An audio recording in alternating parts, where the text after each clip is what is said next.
নমস্কার, জয়ন্তীর কিচেনে আপনাদেরকে স্বাগত জানাই। আজ একটা নতুন স্বাদের রেসিপি নিয়ে চলে এসেছি আপনাদের কাছে। সেটা হলো পটল ভাপা। আসুন দেখে নিই তাহলে কিভাবে পটল ভাপা তৈরি করতে হয়।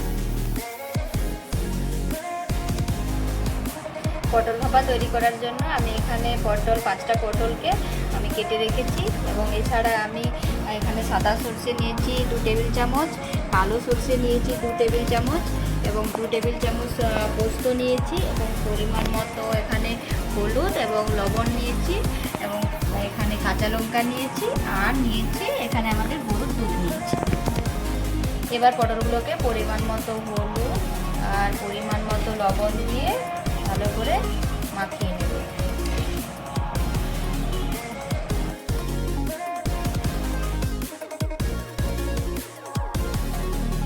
হলুদ এবং লবণ ভালো করে মাখিয়ে নিলাম।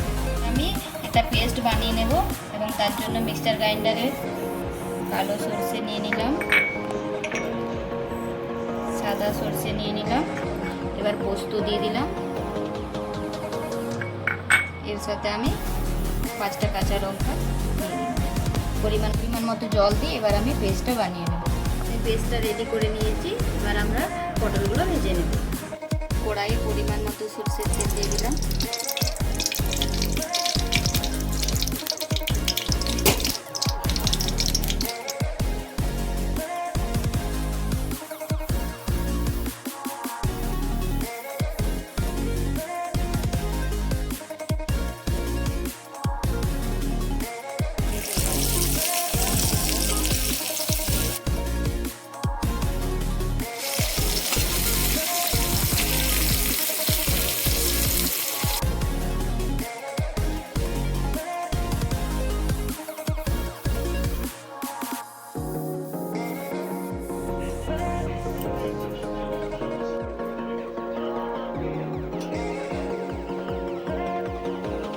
দুধের মধ্যে আমি 1/2 চামচ ময়দা মিক্স করলাম।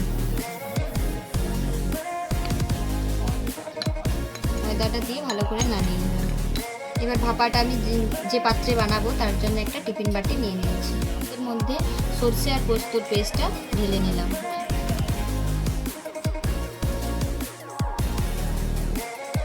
এর মধ্যে আমি দুধটা ঢেলে দেবো।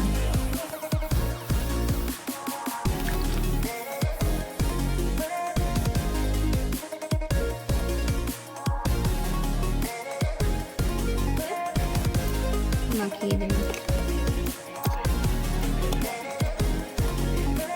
লবণ দিয়ে দিলাম, যেহেতু পটল ভাজার সময় লবণ দেওয়া আছে তাই আমি পরিমাণে খুব অল্প লবণ দেব।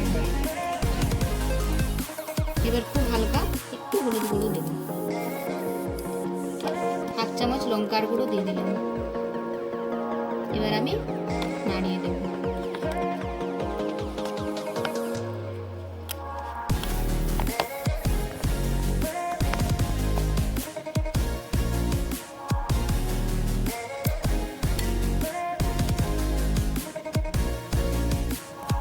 সরষের তেল দিয়ে দিলাম।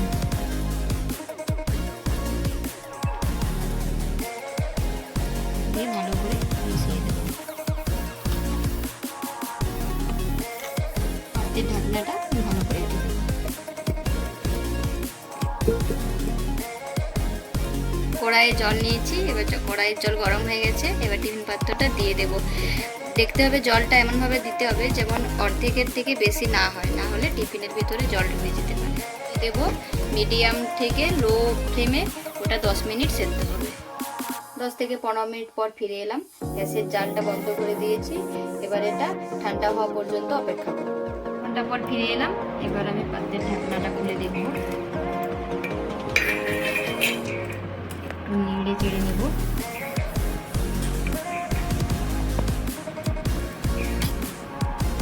পটল ভাপা একদম রেডি হয়ে গেছে।